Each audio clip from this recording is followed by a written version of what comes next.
Howdy, everyone. Welcome to Deprogrammed on Unsafe Space. Today is what? Thursday, December 5th. And I think Keri's there. I'm your host, Carter Laren, and I'm joined, as always, on Deprogrammed. I'm joined by Keri Smith. Keri, say something. Keri? Oh, hey, sorry. Hi. She just doesn't want to talk to us. I was trying to open the chat. There's some kind of, I can hear myself. There's an echo. No, let me turn you down here. Is that better? Okay.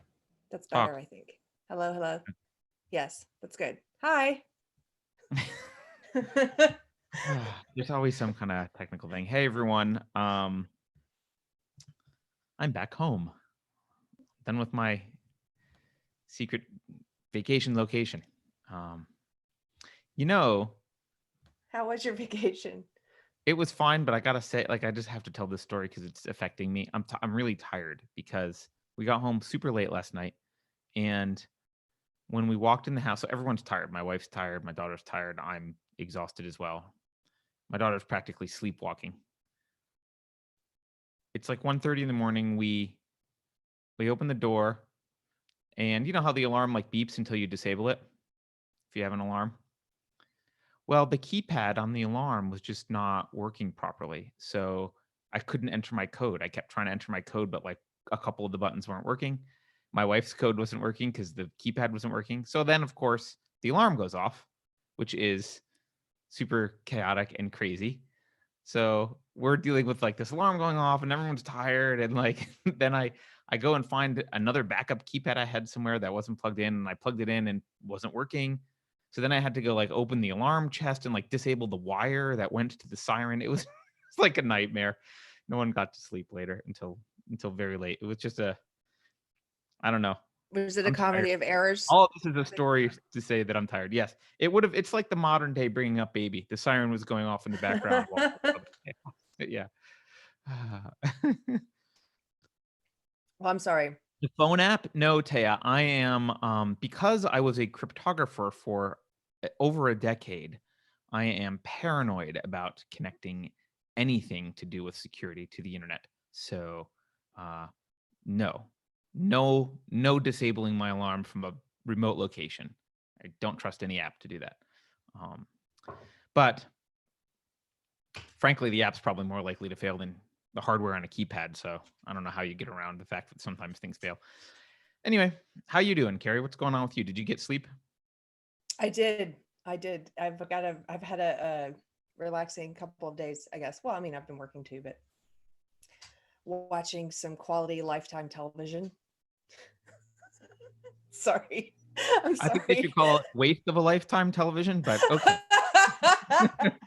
Look, it's just sometimes you need junk food for your brain the same way you need just every once in a while a slight indulgence. Not like you eat junk food every day, but every once in a while. Lifetime? Yeah, Lifetime Movie Network, full on junk food for your brain. It's yeah, terrible. I think that involves estrogen somehow.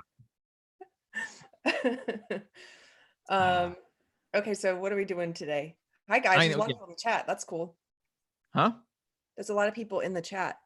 There is, and Epistivist is excited that we're going to talk about logical fallacies. So, yeah, we wanted to just talk about. I know, so Keri, you more than me, way more than me, you get involved with arguments of social justice warriors online. Yes. I basically just don't talk to social justice warriors online very much. If I get in arguments, it's with nuanced things about people who are I'm not an anarcho-capitalist, I'm a libertarian. I'm all right, fine. I get in stupid arguments like that, but I don't usually go after the SJWs. But you bravely combat the social justice warriors online. And look, there's lots of logical fallacies and argument mistakes that happen whenever anyone argues, and we can't possibly exhaustively list all the ones that social justice warriors use because they use all of them at some point, because everyone, any group of people does. However, I think there are some that are very, very common, some that are more common than others. And Epistivist already brought up one that was on my list right here, which is near the top of my list, which is the genetic fallacy. Do you want to explain that and talk about some examples of how you may Yeah, encounter. you know what might be fun is if I give you some actual examples, anecdotal examples of how they use these. Yeah, So, absolutely. Yeah. Wait, well, actually, wait. Sorry. Wait. Can we back up? I just realized something. I'm a big fan of backing up and setting context, and we didn't do that. I just want to set a little bit of context. Uh, Especially after reading and talking about Jonathan Haidt, we're not arguing that if you have a logically impenetrable argument, you will win someone over. That's doesn't always happen, obviously. Um, but the reason that it's important to be logically consistent is logic is the way that we make sure our internal mental model of the world reflects reality. And so if something is self-contradictory in something we're saying or doing, then it can't be it can't correspond to reality because reality is not contradictory. And if something is internally consistent but contradicts known observable facts about reality, then obviously also that doesn't correspond to reality. So the whole point in having conversation about things that are right or wrong or things we should do or shouldn't do is to get to the truth. So if your goal is to get to the truth, logic is important. And we're just going to go over some common errors in logic that you can spot usually pretty easily with a lot of social justice warriors. So that's my intro, Keri. So now, yes, let's move on and do this. well, and for anyone like myself who did not learn about logical fallacies, I didn't take any type of philosophy or debate in college. I took women's studies, critical race theory. So the Well, opposite. yes, also science. I was a biological anthropology major, but took a lot of that other crap. But I didn't learn this stuff in school, and so I found this website when I first started trying to learn about argumentation. This is a great site. I'm just going to share it quickly. It's yourlogicalfallacyis.com. I like this one because it's kind of humorous, and you can click on each one, like straw man fallacy, and they tell you what it is, and they'll give you a little example. And I thought this was great, just because it also helps you learn what these are so that you don't use them yourself. Because sometimes, I mean, we're all going to use some of these sometimes, but when you're cognizant of what they are, it's easier to say, oh, wait, I'm not going to, that's cheap. I'm not going to engage in that cheap way. Let me actually engage in good faith. Right. So, Yeah. And that is a good site. I do like that site. They have a poster you can get with the logical fallacies. yeah, it's kind of cool to go through, because once you start to learn them, you see how often other people use them and how often you yourself might have been using them. But Yes. it's everywhere. So when SJWs use them, I find that they most often use them to prevent actual engagement. I mean, that's a big part of whenever they're talking or writing on the internet, that almost everything they say is, and almost everything they express is meant to stop you from engaging with them. You're not supposed to question them. There's not supposed to be any questions. There's not supposed to be discussion about it other than what passes for discussion. It's like fake discussion where you're just acquiescing and coming into the faith, so to speak. Yes. But Yes. yeah, if you're coming into the faith, you can say words, right? But otherwise, they don't want you saying words that Yes. might contradict them or ask them to explain things. And so they use logical fallacies to basically shut off discussion from as soon as they can. So the first one you mentioned is genetic fallacy. Yeah. Wait. Hold on. I want to interrupt you. Okay. If you're more of a nerd, this is my favorite book on logic. It's called Introduction to Logic by HWB Joseph. You can go buy it somewhere. It's probably on Nice. Amazon. I don't know. But yes. And the point of Keri, just like what you just said, getting to the truth caring about logical fallacies implies that you're trying to have a discussion to ascertain the truth. That is not the goal of social justice warriors, which is why they use so many logical fallacies all the time, because their goal is not to even get to the truth. It's to just bully you, basically. So logical fallacies are great for bullying. Yeah, Especially if you're aware of them. think of it like smoke and mirrors. It's a way of pretending that they use words to pretend that they're engaging in dialogue, but they're not. They are using, these are like rhetorical, these are tricks almost. Think of a fallacy as like a trick. It's not a real argument. So take the first one you mentioned, genetic fallacy. Genetic meaning you can think of it as like the source. Where does something come from? Genetic fallacy is when they don't, let's say you cite something, you say, oh, take a look at this news article about blah, blah, blah, or, or about this new study or about whatever it is you want to talk about. And immediately, without reading it, they say, that's Breitbart. That's my favorite one of theirs. Is like, well, that was Breitbart. Yeah. Or that's Fox News. Or I've seen people do it on the right as well. They Salon, Yeah. Huffington Post. And so if they immediately just dismiss something because of the source, that's genetic fallacy. And it's really easy to spot once you start to recognize it. And what I like to say to them is like, look, we're adults. We're all old enough to put on our big girl panties and go read a Breitbart piece or a Huffington Post piece and be able to discern what is opinion from what is fact. And you haven't even read it, so how can you critique it? Right. It's kind of it's intellectually lazy. It is, but you're making me want to clarify something about logical fallacies.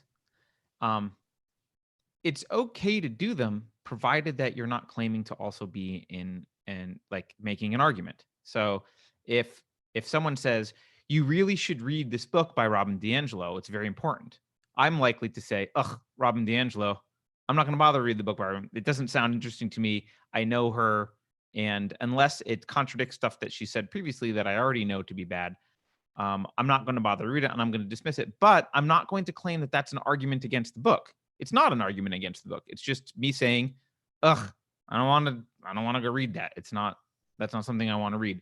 So you can do that, but someone could rightly say, well, you're not arguing against it. And I would have to say, yeah, that's true. I'm not. I didn't make an argument against the arguments in the book. I just don't want to read the book by Robin DiAngelo. A lot of people did this to me when Mike Cernovich did the documentary Hoaxed. And okay, I get it. You could be like Carter and say, I don't want to watch it because I don't like Mike Cernovich and I don't like blah, blah. Okay, fine. But then don't tell me that what Hoaxed is or isn't, because you haven't actually seen it. If you do want to talk about the movie, then go watch the movie. And you have to. If I was going to comment on it, on what her arguments in her book, I would have to read at least some of the arguments in the book to comment. So yeah. So that's good. Another one that I like, not like, but another, I guess, common one is basically just ad hominem, right? And I think everyone knows what ad hominem is, but ad hominem is when you make a personal attack, right? So, and this can sometimes look similar to like the genetic fallacy, depending on how they're doing it. So, you could say, well, Keri is just a Nazi, right? She's a horrible person. Keri's a jerk, so you don't have to listen to her. Okay, well, those are all like attacks on Keri's character. It's kind of related to genetic fallacy because you're kind of saying, well, the source has these other things that I'm characterizing as bad about it. Therefore, you don't have to listen to the source. A lot of these, by the way, are related. Some of them are subcategories of, larger conceptual problems. But ad hominem is generally when it's more personal, right? So it would be, I guess a better, more common example would be someone like Milo, right?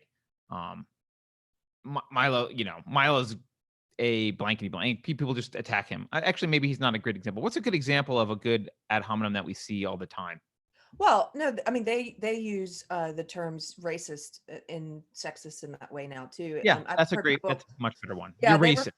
They refer to them, you can almost think of these as new slurs, because to be racist is, I mean, the great thing about where we progress as a society is that almost everyone agrees to be racist is awful. It's just that you now have all these woke leftists who think they believe that, but are buying into an ideology that excuses racism. It's a weird thing. But most people, Maria just reminded us of a great example that we've talked about because it applied to her.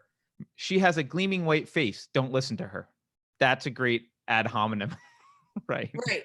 So, but yeah, calling someone a racist, making reference to anything about their character, calling them names. I mean, that's a really simple one. And that's why I try not to do it again. Again, we're all going to commit some of these at one time or another. It's just better to know what they are so that you don't fall into this trap and you're not making lazy arguments. And like, I think it's Elva Kara says in the chat, which is true, that just because someone uses a logical fallacy doesn't mean that their conclusion is wrong. It just means they're not arguing it well. That's true.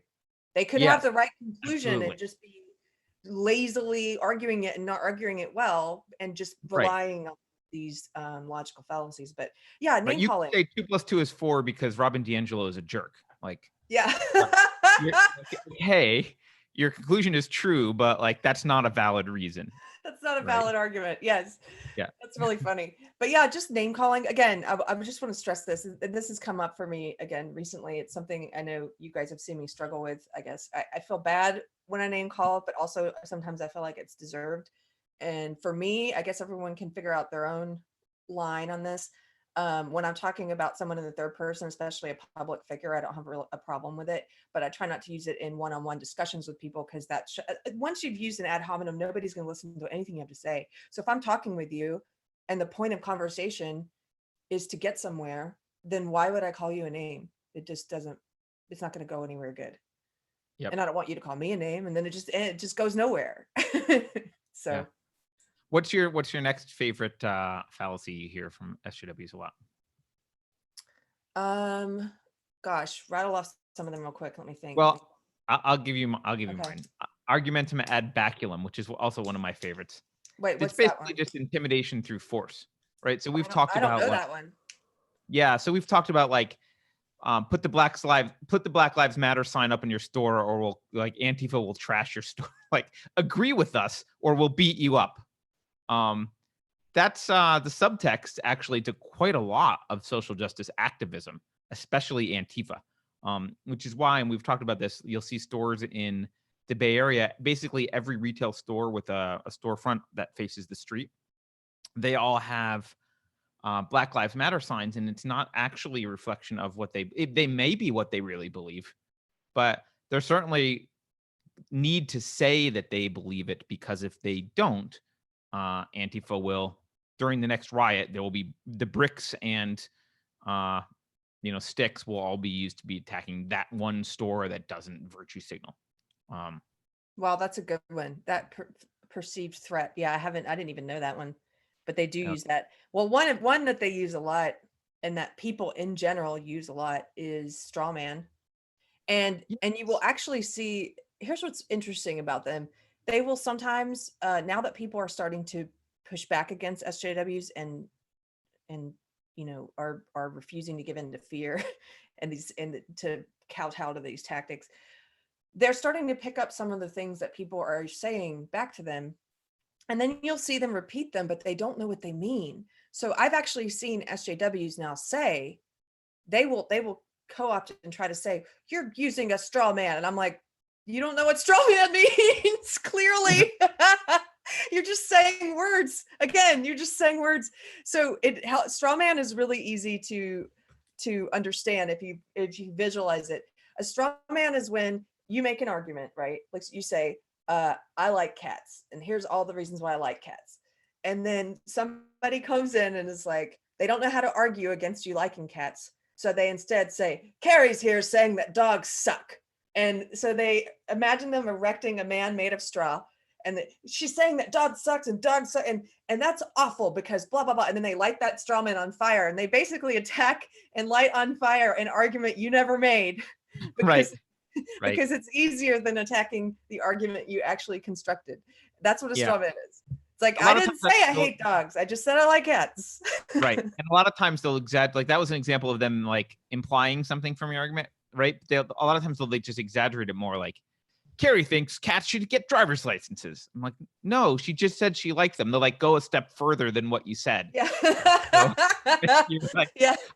I didn't say they should get driver's licenses. I said I liked them. No.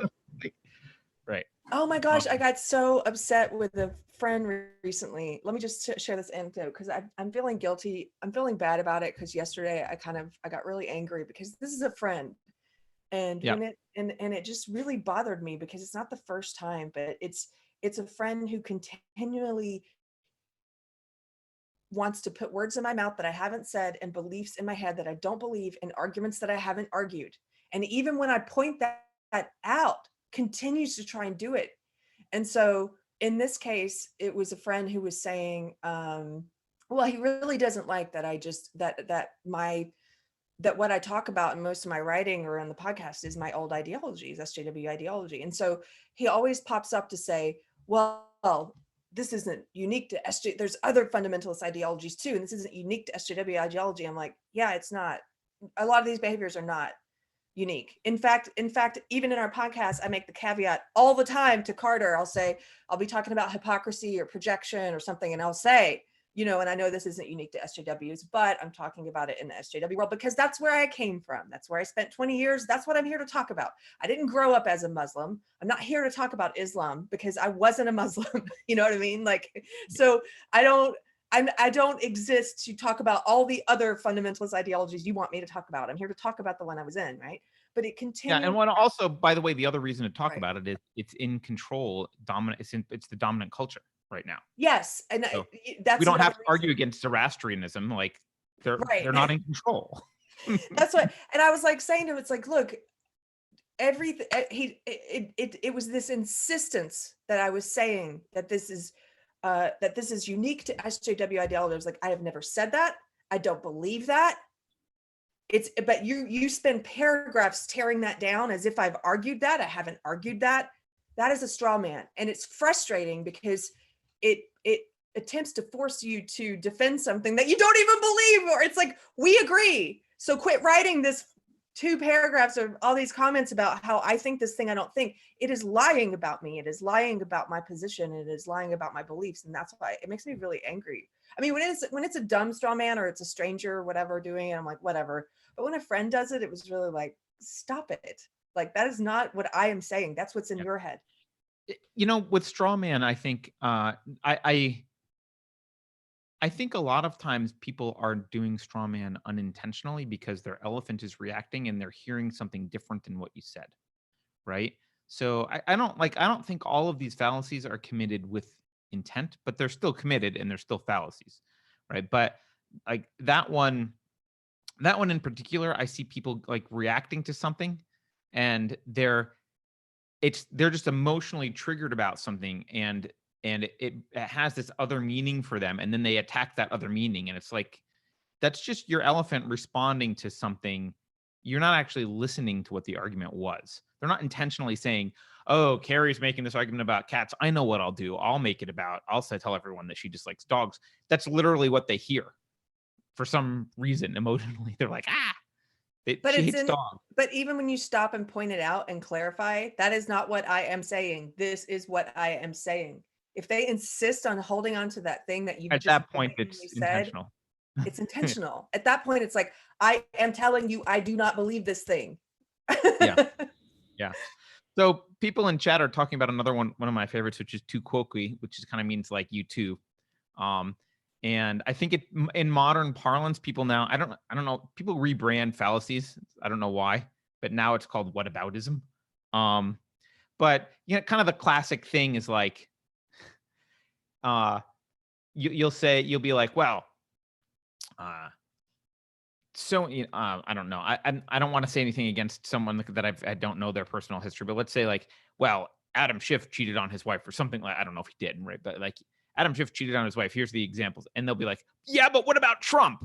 It's like, okay, well, that's like irrelevant to whether Adam Schiff cheated on his wife. The fact that Trump may have, normally it's like you too. So you'll be like, Keri, you just murdered that person. It was bad. You turning around and saying, well, you did it. I'm like, yeah, well, that doesn't, maybe I'm also bad. Like what, like I also did the bad thing. Like it doesn't matter. Right. This is somebody in the chat says, I call this one, low res boy says, I call it no you. No, you. It's no you. It's exactly, this is like the siblings, 2 and 3 year olds fighting, you know. Yes. You did this. No, you did it. It's just like this. Yeah. But that's a pretty common one. The other one another common one. Oh, go ahead. Well, another common one is bandwagon. The bandwagon fallacy is when they basically ad populum. say, Yeah. Is it also called that, ad populum? Well, yeah, the formal name is ad populum, argumentum ad populum, which is appeal to numbers, appeal to people, right? Appeal to the numbers of people. So if they say, you know, if you let's say you're at SJW ideology has taken over a community, I don't know, like say the knitting world, and theoretically, and they this is an argument where they just point to numbers to say, well, our opinion must be true because everyone here agrees except for you, you know, or except for you small band of people, or it's just an appeal to majority. And which is funny because they claim to be speaking on behalf of minorities and marginalized groups, but they will sometimes use the majority rules fallacy, the bandwagon fallacy. Yep.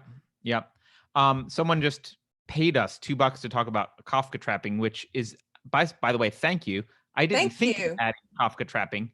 So not only thank you for the $2, Jason, but also that happens all the time. It's a great one because they do it all the time. So Kafka trapping is basically it's like a when someone denies something, that's used as evidence that they are it. So like if you're, let's take an SJW situation where you say like, I'm not a racist. Well, the fact that you're saying you're not a racist means that you must, you're reacting to being a racist. Only a racist would be so upset and get so defensive about being called a racist. So that's proof that you're a racist, right? It's the denial of whatever you've been accused of is evidence that you're guilty of the thing that you've done. And that happens a lot. You're right, guys in chat. Like that happens a lot. That is a very, very common one. Wait fragility. Yes, Maria Truskin. Great. Wait fragility is a Kafka trap. Absolutely. It's related to circular reasoning as well. It's just that circular, if you deny it, then you're guilty of it. Like, yes. There is no beginning or end. Yes. Yeah. The denying the thing is in fact the thing. But yeah, ad populum, my favorites for ad populum are like, most people support gun control. So my other favorite, being not a climate bedwetter, is 97% of scientists agree. That's not how science works. That's irrelevant. That's ad populum. It's not an argument. There may be valid arguments, but that's not one of them. So one of the ones they use a lot is appeal to authority. So yeah, I always view that as like the opposite, like, or the complementary to ad populum, right? Yeah.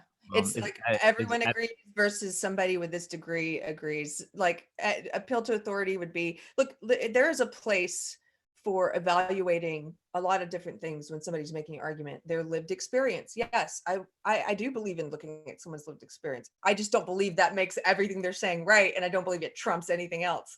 Right. So that's actually the anecdotal fallacy, is like, right. which we can talk about, but yeah but you're talking about ad veracundium, right? Yeah, the appeal to authority. Yeah. Right. So lived experience is one thing. Of course, you should evaluate that. You should evaluate, and you're weighing a lot of things at once when somebody tells you their opinion on something and their argument. So another one is their expertise. Of course, you look at that. You want somebody who's an expert. If you're going to a brain surgeon, you want somebody who's an expert in brain surgery. You're going to look for an expert, and somebody's expertise comes into play. But appeal to authority, again, is when you're just looking at one of these things exclusively and saying, that's it. That's the be all end all. Appeal to authority is like, well, he's like taking an SJW, professional SJW, like Michael Eric Dyson, right? Who's a professor and an academic. It would be like saying, well, clearly he's right because he's an academic and he's written books about critical race theory. Well, no, right. That doesn't make him right. We've seen recently as an argument, like, yeah, that someone recently was like, this person spent years doing this, so they're an expert. So, and you just dismissed it. Like, yeah, like that doesn't they're right. So, yeah, there's a nuance I want to say with ad veracundium or appeal to authority is because you brought up like a doctor example. I might take the advice of my doctor, right, who just says this is, you need heart surgery for these reasons, right? And I might not actually understand the details of the reasons because presumably the doctor is an expert. And I might be persuaded by the doctor to go do the heart surgery or whatever it is that he's suggesting. But I'm not in an argument with the doctor. I wouldn't argue that like, well, the doctor proved to me that I need heart surgery. What I would have said, you have to be aware when you're doing it. And it is a valid way to live to sometimes say, I'm going to trust the authority because I don't have the time, energy, expertise, and ability to make this assessment myself. But if someone were to say, if another doctor were to say to me, I don't think you have the need for heart surgery, it would be argumentum ad veracundium for me to say, well, you're wrong because this doctor says that I do need it. And therefore I've proven like that proves that I do need it. All right. So it's not, there's a difference between taking something as proof and agreeing to do something when you don't have proof. You wouldn't have proof that you actually need heart surgery. You need to take an action. You need to act with insufficient data, and you're going to trust the expert on the insufficient data right now because that's what you've chose to do. But it's why you get second opinions on things that are important like that. And you're trying to look for counter arguments because you're not capable of coming up with counter arguments because you're not the expert. Yeah. So another a way, like, to give an anecdotal example of how they use this, how SJWs specifically use it, is someone in the chat just mentioned this. They will say, Gurman says, they will say the literature says, and what they mean by that is true. They mean the literature, the opinion pieces that their people who share their ideology have published. This goes back to this idea that Peter Boghossian was writing about, that Carter mentioned the other day, about idea laundering, where someone will will write a piece, like Peggy McIntosh, the extremely wealthy elite white woman who coined the phrase white privilege. She'll write an opinion piece just full of opinions and no science behind it, and say this is white privilege, and then that paper will get cited by other people who believe in this, and then other people, and it's a cult of belief, but they're able to point to it and say that's authority, that's the literature. They use the fact that it's academic, that it's literature, that the words are pseudoscientific. That's also appeal to authority. They try and make they will try and make normies, like normie people, feel dumb, because it's almost like, well, haven't you heard of gravity? Like, haven't you heard of white privilege, right? Right. It's not academic, dudes, just because you come up with you got a fancy lexicon that makes you sound like an intellectual to people who don't know any better.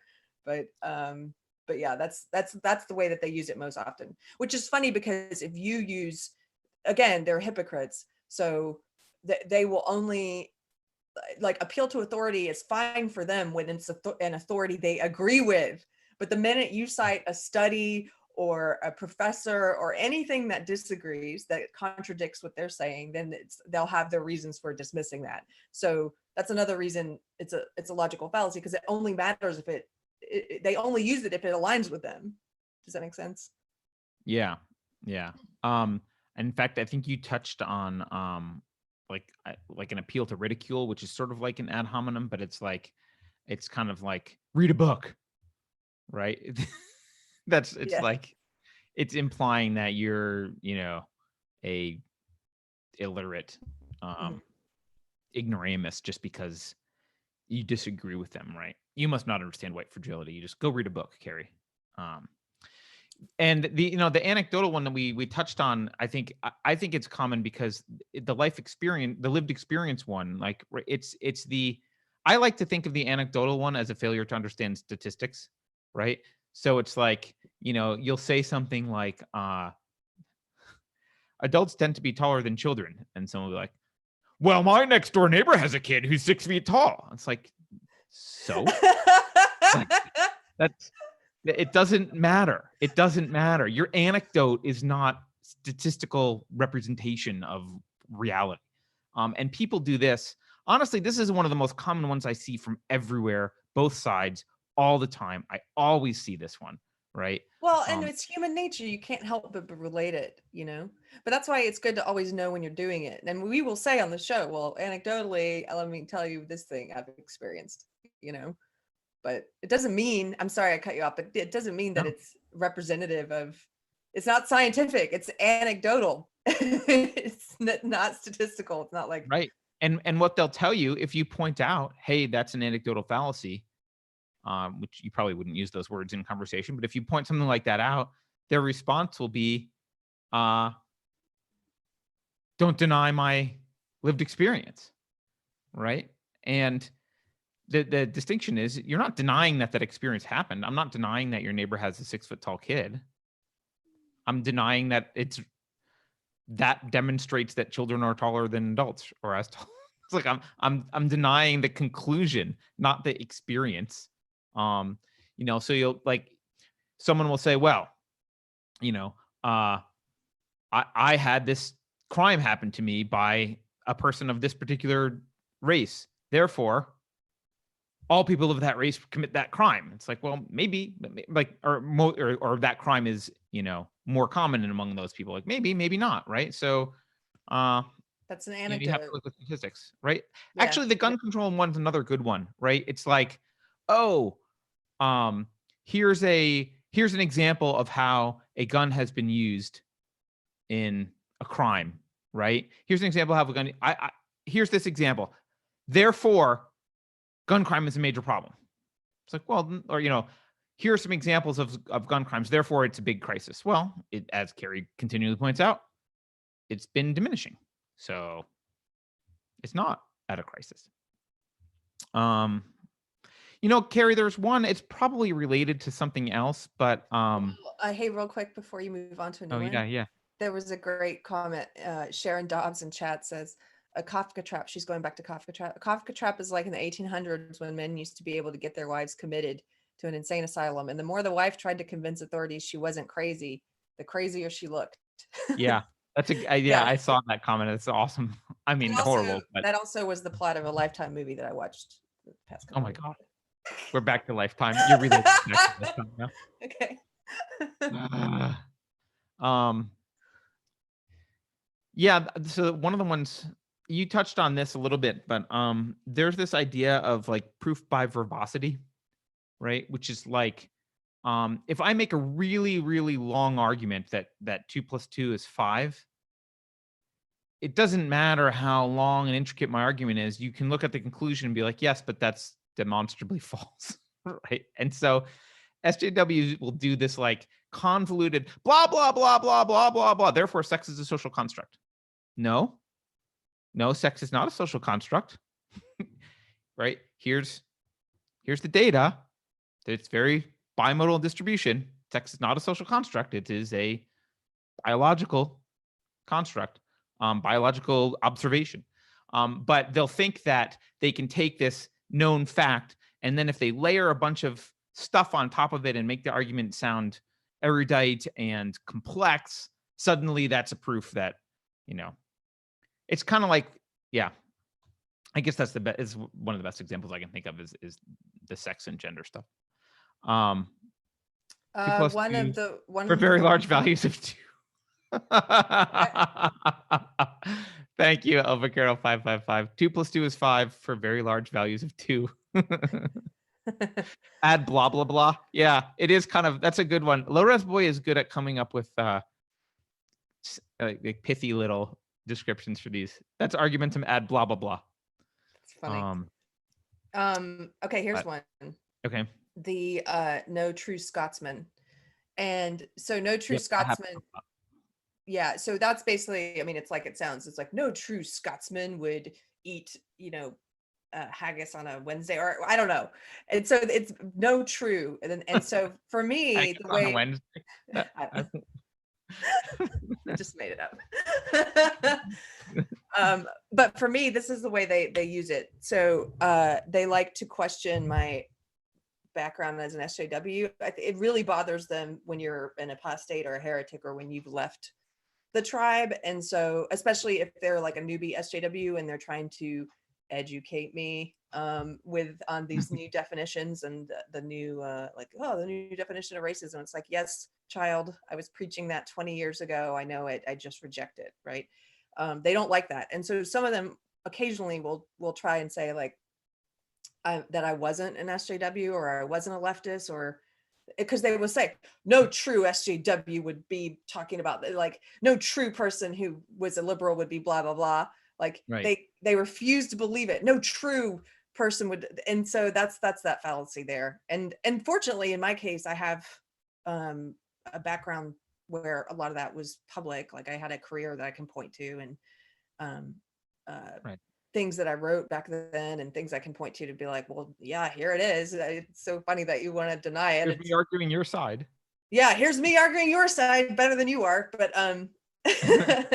But but a lot of people don't have that to point to, and so they'll use that kind of like no true liberal. Or they'll even use it now when they don't like that I'm a liberal. They would rather I just had gone over to become a conservative completely and to become a registered Republican or something. So when I explain, no, I'm a liberal, I'm just not an SJW, they'll be like, well, no true liberal would follow Mike Cernovich. Right. Like, no true liberal would retweet Paul Joseph Watson. No true Like, liberal would eat haggis on a Wednesday, Keri. right.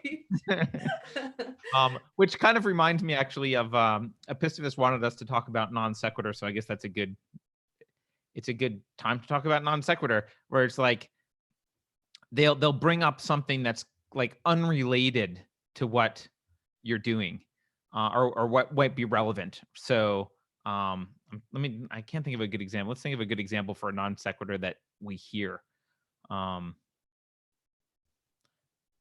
don't know. There's a well, this could be a bunch of different fallacies, but you can say things like, this company has an underrepresented number of blacks working at it, right? And I'm trying to think. I can't think of a good example. Of non sequitur. It's so hard. It's like you don't hear a lot of. I can't. Give me an example of Epistovus. I mean, non sequitur is like totally unrelated. So, well, I hear you. Systemic racism exists because of systemic racism exists because Trump got elected. It's like, okay, well, those aren't necessarily related. It's a non sequitur, right? Or it's, I don't know. Sean Hannity, Sean Hannity's fat. I guess that's more of an ad hominem. But like, it's just something that's totally unrelated. There's got to be some examples. I just can't think of any. Sorry, guys. My brain's failing me right now. But Epistovus, give me an example that you're thinking of. You see, Carter, it's that you are racist because Daniel thinks my laugh is beautiful, and he just paid us $2. Yeah, I just don't hear that one. Like, you can look up a non sequitur. Thank you, Daniel, for thinking her laugh is beautiful. Oh, he provided one. Sorry, Epistovus. I only read the beginning of your thing because it was scrolling. Evergreen students wanted Weinstein fired because they felt unsafe due to police brutality or Trump being president. Okay, yeah. Thank you. Beautiful. That's a beautiful non sequitur. I guess my tired brain is not working well. Yeah, but like, Weinstein had nothing to do with police brutality or Trump being president, but he needs to get fired because they feel unsafe because there's police brutality or Trump being president. That's great non sequitur. White privilege is a thing because of police brutality. Dean sent. Thank you, guys. Sorry for that brain fart. Keri, there's one that probably is related to other ones, but I made this one up because it's like it's a subcategory of other fallacies, but I call it the lazy bureaucrat.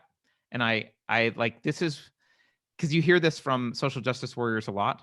It's the like, it's not my job to educate you, or like, I won't perform emotional labor for you, or you need to go read Robin DiAngelo. It's bowing out of the argument because they're lazy, right? It's just like you were kind of saying, social justice warriors will say like, oh, well, you just need to go read this volume of material.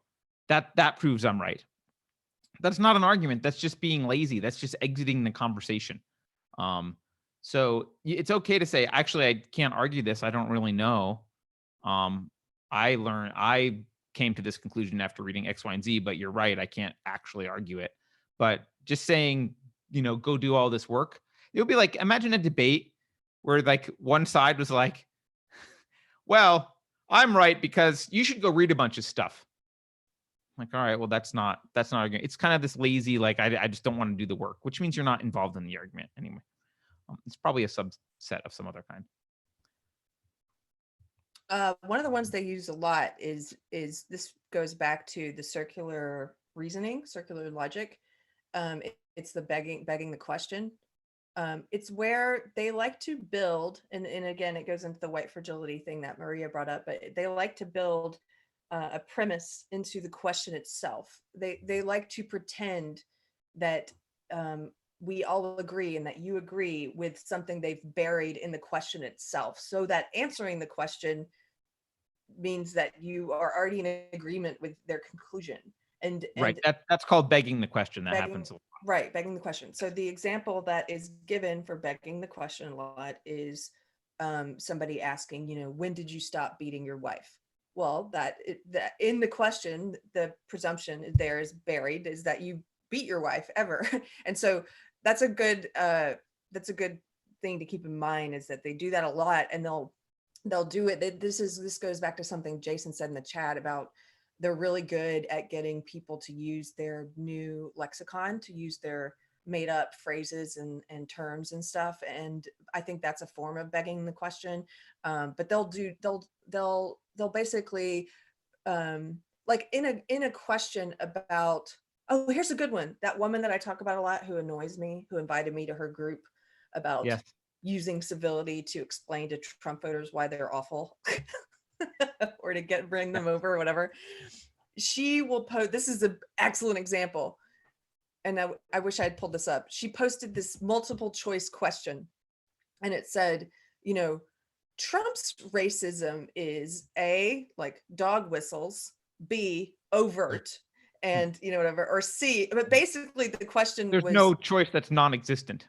right. There's no option there for him not to be racist. It built into the question is the presumption that he is a racist, and the question is about what kind of racism. And so, Yes. So the loaded questions like that, I'm glad you brought that up, because the example that I was going to bring up was that woman that you've talked about, but it was asking questions like, do you think Trump should be impeached for colluding with Russia or the Ukraine? Like, well, you're assuming he colluded. Like you've begged the question already. Like there's already a conclusion here. That's like when she asked me about supporting or not supporting impeachment.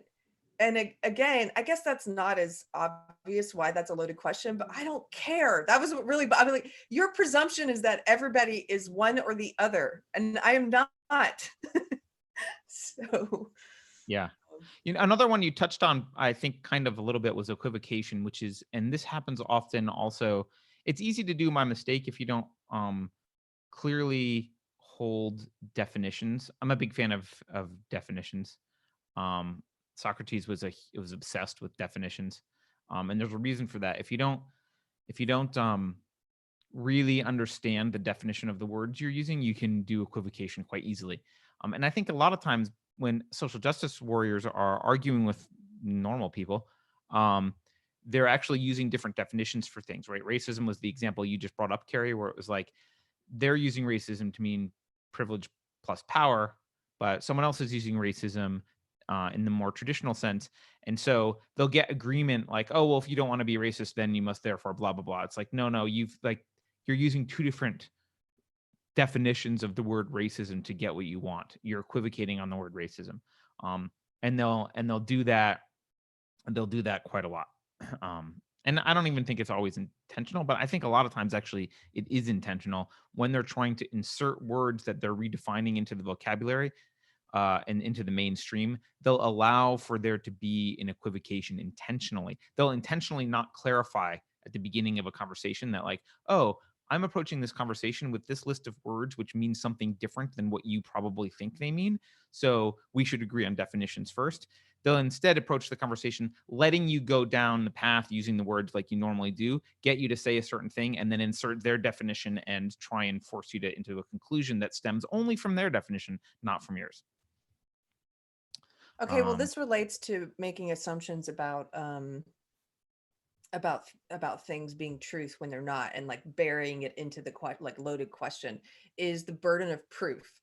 So That's another good one. A burden of proof, a very easy example of burden of proof would be, obviously, in our for a very good reason, in our country, we believe in the presumption of innocence until proven guilty, instead of the other way around.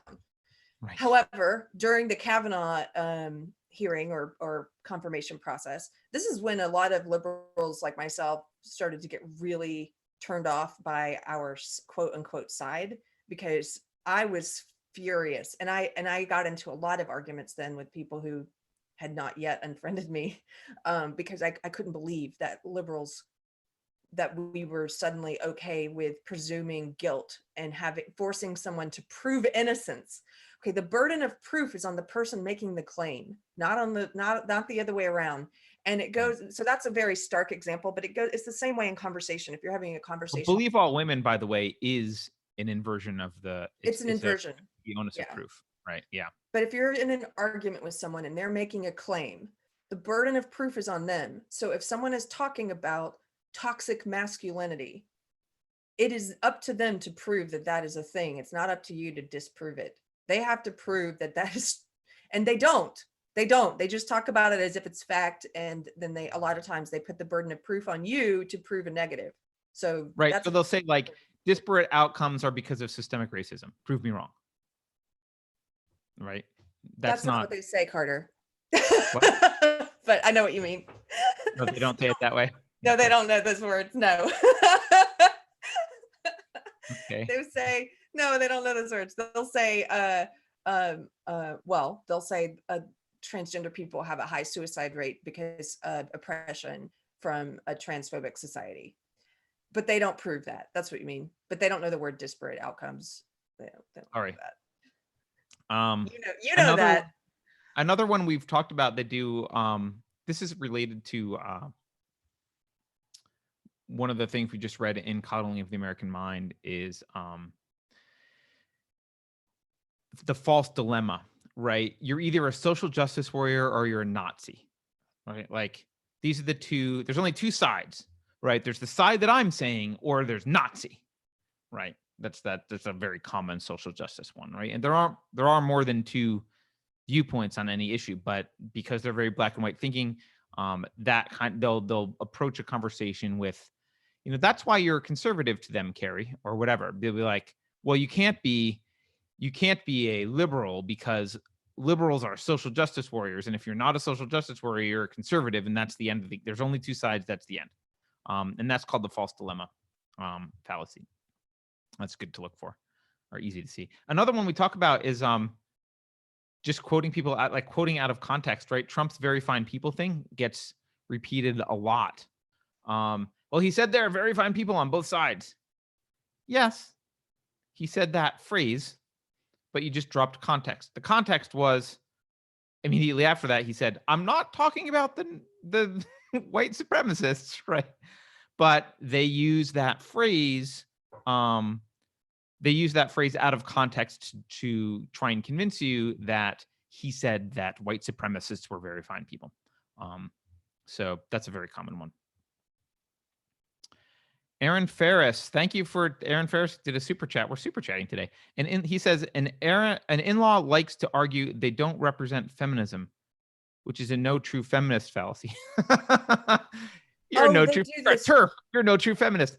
If good feminists exist, they never stand up to the bad ones. So what good are they?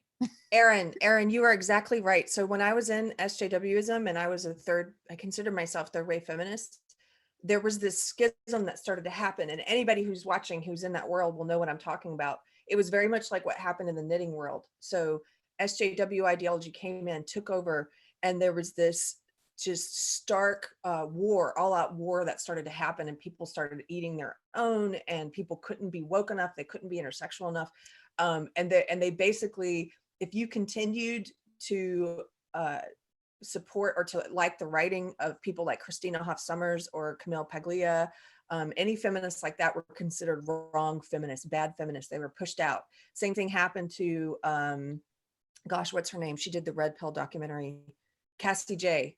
Yes. Feminist bona fides, right? She had done feminist documentaries. She was a darling among feminist media. And then as soon as she did this documentary following her evolution of thought and her kind of waking up to some of the fallacies in the movement, she was cast out. And I love that. That was a big part of my, I stuck with it though. I stuck with SJWs through all those wars. And I was a coward. They went after people like Megan Murphy. Megan Murphy is a bad feminist. She runs one of the biggest feminist sites in Canada, Feminist Currency. Or wait, what is it? Feminist Current. Yeah. And it was, if you continued to be friends with her on social media, or if you defended her at all, you were cast out of the tribe. And so a lot of us were cowards. I was a coward who stood by while they pilloried her. But yeah. That's the no true Scot. You're absolutely right. No true Scotsman. No true feminist would. No true feminist. Yeah. Well, then they came up with another word to show that you're not a true feminist. You're a turf. You're a turf. Right? Yeah. You're not a true feminist. You can't be called a feminist anymore. One that I hear a lot. and it's kind of an obvious one. I'm surprised we haven't talked about it, but I don't think we have. Is just appeal to emotion, right? Don't you care about X? How don't you feel blah blah blah? Don't you feel bad for X Y Z? Um, the left is particularly good at appealing to a lot of emotions. Or the right does it as well, but appeal to emotion is a logical fallacy. So, um, you know, don't you care about the kids in the cages? If you cared about the kids in cages, you would, agree with my position, blah blah blah. That's an appeal to emotion. Not emotion is not an epistemological method that gives you information about reality. The only information it gives you is what you feel. It doesn't give you information about the external world. It just gives you information about yourself. So it can be a starting point to investigate stuff, but it's not an argument. And that is used. I mean, everyone uses that all the time. Commercials use it, right? So yeah, so Jason's pointing out that there are appeal to emotion. There's like different subcategories.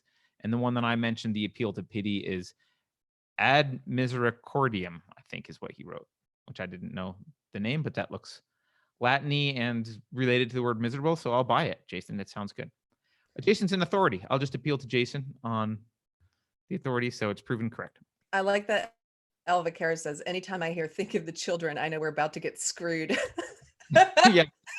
And by the way, that's something that as far back, I remember that attitude as far back as the 80s and maybe longer, but as far back as the 80s, I remember people on the right saying, it's all about the children, like mockingly, because they like that trope. It has been used for decades and decades. Think about the children. It's always that, right? I saw a good meme back during the one of the big gun grab cultural flashpoints. It probably was after Parkland. And because when people like, what's that kid's name, the one I don't like, he's not a kid anymore. Anyway, the gun kid, the kid who wants to take your guns away, who's got the angry face. David Hogg. So back during that, huh? Yeah. The kid none of us like. Yes. Well, back during that flashpoint, I remember there was this great meme, and it was a picture from the Revolutionary War with men with their guns, and it had the British, and it said the British were like, it was a little meme. It said, "Give us your guns for the children." Oh, okay. Oh, okay. Hand them over. There wouldn't have been a revolution if David Hogg had been on the Brits' side. But it's weird. We've talked about this before, and I got kind of pissed about it in one of our previous podcasts. But when it comes down to it, they don't actually. I hate to say that they don't. That none of the people who buy into this care about the kids, because they do. That's why it works. They do care about children. That's why this works. But they don't really go after. I mean, this Jeffrey Epstein thing is a great example. Where are the protests? Where are the people in the streets? Where are all the pink pussy hats and the resist marches and the stuff where it's like, the elite, and it's not a partisan thing, the elite, the media, the politicians, the people with power in this world colluded to let this guy continue abusing kids. And many of them abusing kids. And a lot of them have skeletons like this. And they colluded. They knew he was doing it. ABC News killed the story. Higher ups killed the story. And then he was allowed to suicide himself he was murdered. He was murdered. And it's totally fine. Nothing's going to happen. Prince Andrew can go on 60 Minutes and try to rehabilitate his image and make some phony declaration that he's going to work with the FBI, and nothing happens. Where are the people in the street who care about the kids? Where are the think about the children people? That's what bothers me. That is a great example of a non sequitur, but I really like it. I'm glad you brought it up. But it's true. It is true, and the Epstein thing is something I wanted to talk to you about, Keri, at some point off air. But I'd like to figure out how to cover it and keep it in the zeitgeist longer, because what's happening with the Epstein thing is we're just forgetting. Nothing's going to happen. It's going to be something that 10 years from now, people are like, yeah, remember that Epstein guy? Right? He's just going to be another name in the list of Clinton body counts. And that's going to be, we're just going to forget. And that's something By the way, Clinton body count, I don't even think it's a Clinton thing. That makes it too, I'm just saying, I know you just said that offhand, but that means it's not even that. It's like when a leftist hears Clinton body count, they brain shuts off. So I don't even like to assume. There's tons of. No, I'm saying what will happen if we forget is he'll just be another name that's added to the Oh, Clinton right. body count list that people Right. share around, and no one else, like, who's like Vince Foster, like no one knows who he is unless you're like looking at Clinton body count stuff. It doesn't mean it's actually a Clinton thing, but that's where those names, the only place those names survive is in people who are trying to keep track of this kind of stuff, and people don't pay attention to that, right? But yeah, I don't know how that's a separate show, but I would like to get into that at some point. Thank you for the non sequitur, El Vaquero. My new drive chef should be here on Monday or Tuesday because Epstein didn't kill himself. That's my favorite non sequitur ever, though, because it ends well. Yeah, for anyone just joining, somebody in the chat said thank you for the Logical Fallacies website. Here it is again for anyone just joining. I like it. Carter can also share his favorite book on logic. For anyone who's just looking for a quick little site that's kind of humorous that helps you keep track of these, yourlogicalfallacyis.com is pretty cool, and that's the one when I first started trying to make sure that I understood these so that I wasn't relying on them myself. And then I actually, just since we're talking about it, logicalfallacies.org is better, but it's not as flashy. I like pizzazz. It's I like it better as it's more academic, but the one you just said is fine. Anyway, one that I think Scott Adams has talked about, or this is related to one that Scott Adams has talked about, but there's the shotgun argumentation type of thing where you just list like a lot of little things and you overwhelm your opponent with like, there's no way they can answer all, like, there's this reason and this reason and this reason and this reason and this reason and this reason and this reason and this reason. Argue. And it's like, there's just too much there to go through and sort through. And you act like, because you have a lot, like, so Scott Adams has talked about people will talk about one particular piece of evidence or one reason for something, you'll debunk it, and then they'll, well, what about this one? And they'll move to the other one and debunk it, and they'll be like, well, what about this one? And they'll move to the other one and debunk it. But then they'll work their way right back around to the beginning when you debunk all of them. Be like, and then they'll kind of say, and this is where the shotgun reasoning comes into your shotgun argumentation. They'll be like, but the totality, but there's so many of these, right? But there's so many examples here, it must be true. And it's like, no, but all those examples are wrong. So there's not so many examples. All of them are incorrect. But people just like overwhelming you with numbers. This is a great one, and you'll see people do this occasionally. I'm sure all of you have seen people do this on Facebook. Gish clopping. Sorry, I didn't know that. Somebody will take basically they're cutting and pasting, and they'll post it in lots of different places. But it's exactly what you're talking about. It's most often I see it when it's against a specific politician they hate. So let's just take Trump as an example. But I've also seen it, people on the right do it about Obama. But it'll just be a whole list of things like that, where they're like, explain this, explain this, and explain this, and explain this. And it would take you like, this is very many conversations. Like, can we pick one of these and focus on it? But no, it's this whole, like you're saying, it's the totality of it. Look at all of it. And it's like, yeah, that's a bunch of, some of it's crap. Some of it is you've got things wrong. Some of it, but I'm like, where do we even start? Like, we're talking about one specific subject and then you make it about this, you know? So, yeah, Epistopus is saying the thing I was describing is called Gish galloping, which I've never heard. Gish gallop is and this is Wikipedia. Gish gallop is a technique used during debate that focuses on overwhelming an opponent with as many arguments as possible without regard for accuracy or strength of the arguments. Okay. Yeah, that's a good term. Gish galloping. Andrew Beckman just gave us a $19.99. Thank you. Wow, Andrew. I like that. Andrew. It was like right on the line of 20. Thank you, sir. I have to mock Maria Tuskin now, though, because she says, why don't they teach logical fallacies in school? I've never heard about these until I was older. Well, the reason, Maria, is they don't want you thinking. School's not for teaching you to think. School is for school. Our modern school is invented to make good factory workers. who don't question authority. So that's why.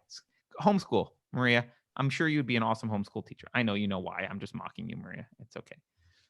No, but they For those didn't. who are They listening, don't. Maria knew she was just saying it. I'm mocking her now. Now Well, people who don't know that we know Maria will think that she's actually not thinking that. That's fine. okay, but anyway, they don't teach this in school, or and they probably do. I have some friends who took debate and they knew a lot more of this stuff than I did. It Oh, just they don't teach that in debate anymore, though, really. probably not, but they did. They used to. Yeah, debate used to be good. Yeah. Yeah. You know, one thing about, I guess it would work for Gish galloping or shotgun fallacy or whatever. One technique I like to use when someone is disagreeing with me is about something is I'll say, and they have a lot of arguments. If you're actually in a conversation, what I like to do is I like to say, okay, give me your very best argument, your one very best. What's the most convincing thing you've got for that you're making your argument? And if I can debunk that, I'm done.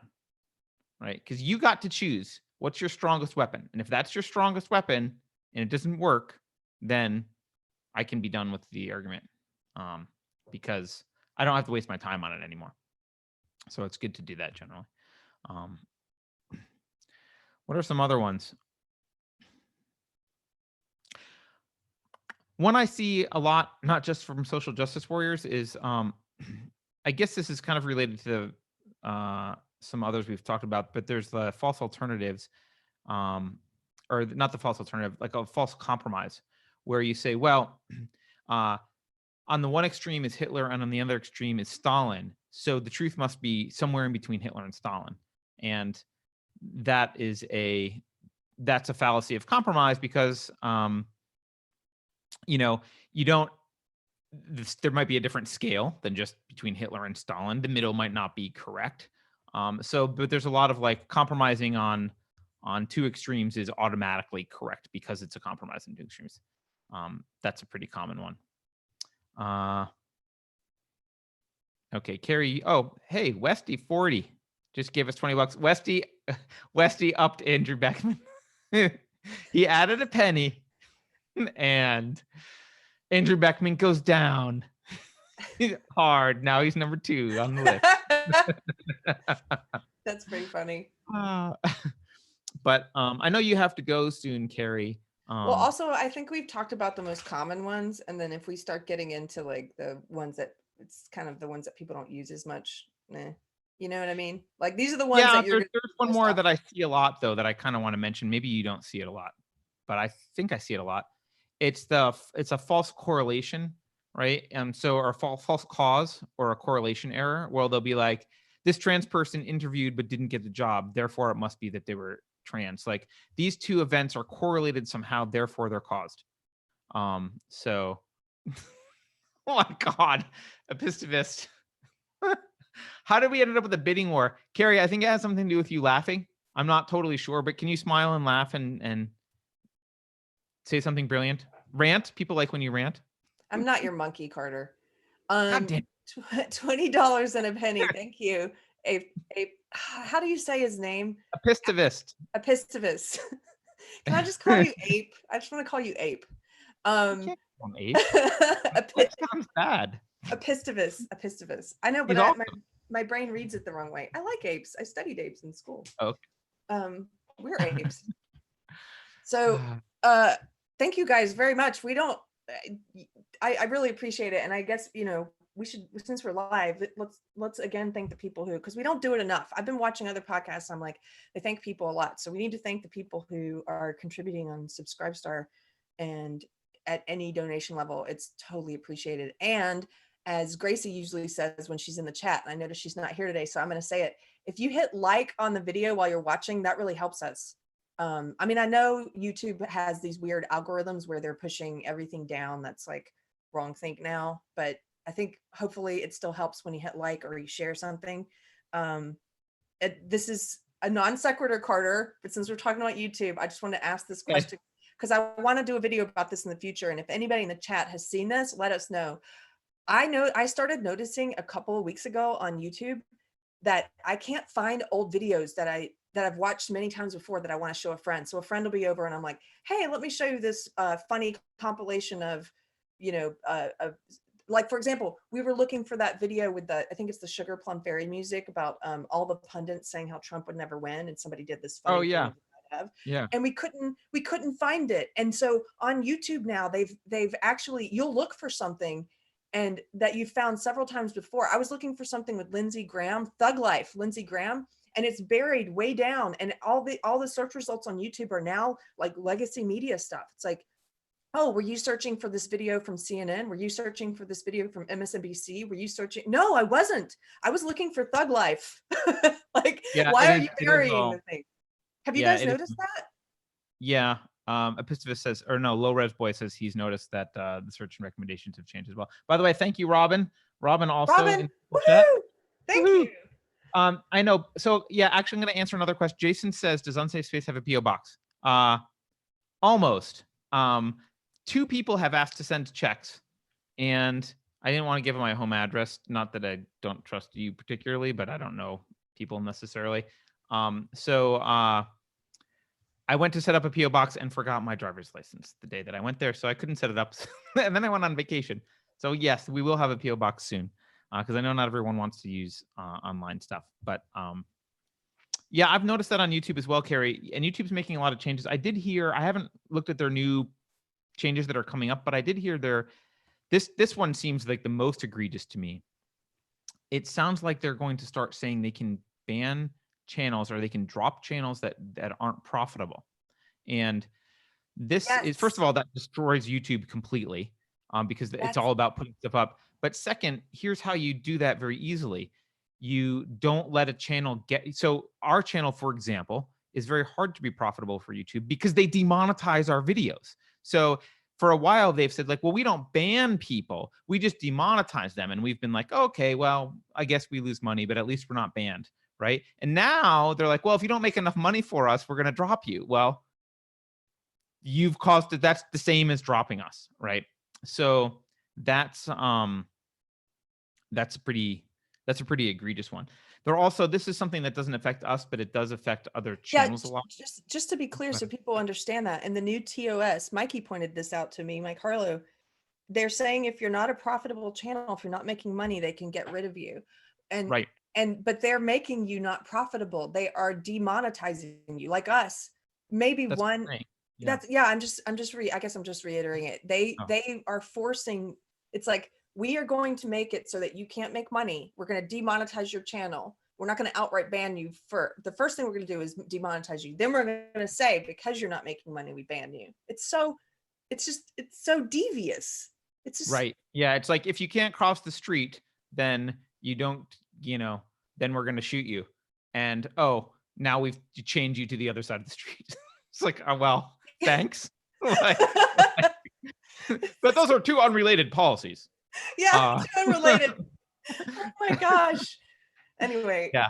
And of course they will not, they won't universally apply that. So they'll just leave channels up that are unprofitable that they like, and they will ban channels that are unprofitable that they don't like. So, and it's really going to be hard for people to start channels. Like, once you get big enough, even if you're being mostly demonetized, or like you might be profitable, although even then, the bigger you are, the larger server costs they've got for you. So I think, if they choose to ding your profitability through, like, or if they choose to go after your monetization even slightly, you'll probably drop below profitability. My understanding, this is the other thing, Keri, by the way, I don't know that anyone's pointed this out. I don't believe YouTube is profitable as a company. So therefore, no channel is profitable. The entire company isn't profitable. So I don't know how they calculate profit for the channel, but if the business isn't profitable, how do you decide which channels are unprofitable? Like, I guess some channels could be profitable and a bunch of channels aren't, so the business could still be unprofitable. So that was a logical fallacy. Probably there's the division fallacy. That's probably what that was.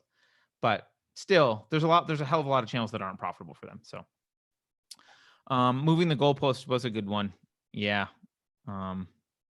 Moving the goalpost is moving the goalpost. That is one they do a lot. Yes. Yes. So, gosh, what's a good recent anecdotal example I had of that? Oh, I think it was in a gun control debate. Yeah, it was, and that's a very easy one to spot. Where, or maybe it's not. Maybe sometimes if they're really good at doing it, you don't notice that they've done it. But in this debate, I think we were debating about. This person was basically arguing that we should do a ban on AR-15s, for example. And when I was pointing out they account for less than 2% of gun deaths, and that's including all rifles, or even less than that, because that's including rifles that are like hunting rifles, And Right. so if it's about sheer number of deaths, why are you just specifically targeting this type of gun, which is responsible for like a minuscule number of deaths? And once you've pointed that out, then they'll move on to something else. Then it's like, okay, well, I'm not going to, first they're talking about number of deaths. And when you show them that their facts are wrong, then they'll move on to something like a different thing. And you're like, but you just, we were talking about number of deaths, and now you've shifted the goalpost and we're talking about this other thing. And I don't know. Yeah, they do a lot. That's a lot of, they do that a lot on gun control. Yeah, that's a good example. Yeah. I don't know. I don't have any other ones that are coming to mind, and I know you gotta go. But I gotta go to work, guys. And oh wait, first we're gonna thank people, Keri. Oh yeah, are we gonna do the list? We're gonna do the list, but first we're gonna thank everyone who contributed in chat. Jason M contributed in chat today. Daniel Morel contributed in chat today. Because your laugh is beautiful, Keri. So that's all you. Aaron Ferris contributed in chat. You better send me that $2. Okay. Andrew Beckman contributed in chat. Westy40 contributed in chat, and then Epistavis contributed in chat, and then Robin Capuano. So that's a long list. That's probably the most chats we've ever gotten. So, or chat, whatever, super chat things. But now I would like to read the other list, because the other list is, these are people who are regular subscribers, and these are people who, bear with me, guys. I know sometimes maybe you don't want to hear, but give these people a little bit of love, because these people are spending their hard-earned cash to send us every month on Subscribestar. And special thanks to Nicole, the Mountain People, who gave me a microphone. And Nicole, the Mountain Person, gave you a microphone. Yep. So, by the way, the list that's in front of me doesn't include one-time contributions, and I can't really read them out because I don't have a clear list of who will allow me to read their name out on one-time contributions. So if you've done one-time stuff, you're not being thanked right now, but you got an email from me. So Stephen Blackheath, Lou C., Kent Onufrichuk, Dagny Taggart Knits, Ruben Butte, JR, Spock's mom, Nula's mom, Jacob Fetterecci, Grim Space, Javier Laura, Lindsay Peterson, Taya Smith, Tony and Carol, Oz Longy, Knit Fragility, Keith Bissett, the Honorable Nicole M. Pratt Esquire, Queen of the Mountain People, Omara67, Hester Prine, Dr. Carlin B., and Scotty Scott, who's an actually existential threat, who gives us $100 every month. Plus, there's some anonymous people who don't want to be named. But thank you very much, all of you. Yeah, you're enabling this to go, and someday Keri will be able to do this full time, and she won't have to run to a job. So, wait, what's 70%? What are you supposed to ask, Carter? Oh, she was asking how much do we keep of super chats, which I don't know, but I think it's like 70%, right? Oh, I don't actually know. I'll have to look it up, but I can look it up. So soon YouTube will just steal it all. Oh, and quick question. Do you guys want to wait and we haven't talked about this yet, but we did the vote on book club. Oh, what one? And Fahrenheit. Okay. And I was thinking we should probably pick a date after the holidays, right? Nobody wants to read this and do book club discussion right during the Christmas season, do they? I don't know. I kind of want to do it in between Christmas and New Year's when I'm off of work. Well, I mean, I see. Off of work, but a lot of people are off of work at that point. So like family's off of work and like you're kind of hanging out. But I don't know. We can ask in book club on Facebook. Okay, cool. Anyway, thanks for watching, everyone. Thanks for subscribing. We will see you. I think we're doing live Covfefe tomorrow like we normally do, and there's a bunch of different stuff to talk about. that people have sent us. So we will try and get on some of that. Yeah. Thanks for watching. See y'all tomorrow. Bye, Carter. Bye, Carter.